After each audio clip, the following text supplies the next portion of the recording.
Most people live their lives in a state of productive procrastination. They spend their hours planning, researching, and waiting for the perfect conditions to begin.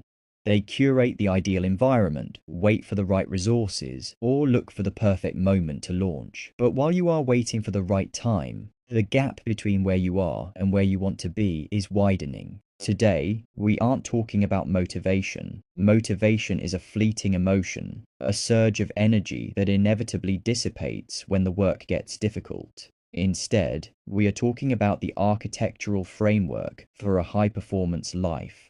We are talking about the systems that hold up your goals long after your initial excitement has faded. The most common barrier to growth is externalization, the subconscious tendency to blame circumstances, timing, or a lack of support for our stagnation. It is comfortable to say, I would succeed if I had more capital, more time, or more connections. However, to transition into a high-performance mindset, you must adopt a philosophy of radical accountability. Your current results are not a reflection of your inherent potential. They are a direct, unvarnished reflection of your daily output. The moment you accept that you are the sole architect of your professional trajectory, you stop looking for excuses and start identifying solutions. Radical accountability is not about self-blame, it is about self-empowerment. It puts the control back in your hands, where it belongs. In professional development, we often fall into the trap of analysis paralysis. We convince ourselves that more data, more expert opinions, or more market research will lead to better, more secure decisions. However, true mastery is never gained through intellectual accumulation alone. It is gained through iterative action. You do not need a perfect 100-page plan. You need a low-friction start. Success is rarely the result of a single monumental grand gesture. It is the cumulative, compounding effect of small, consistent actions repeated over time. When you treat your goals as a future event, you create a psychological distance that makes them easy to ignore. Start treating them as a present obligation, a commitment that requires your attention today, not tomorrow.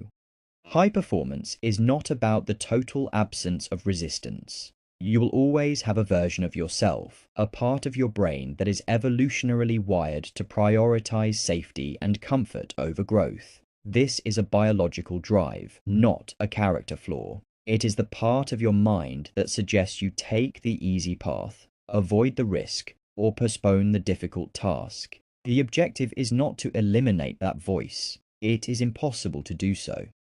The objective is to neutralize it through discipline. Discipline is the ability to honor your commitments to yourself even when your mood fluctuates.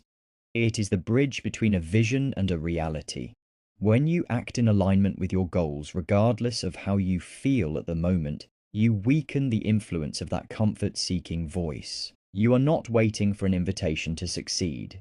You are waiting for the courage to grant yourself permission.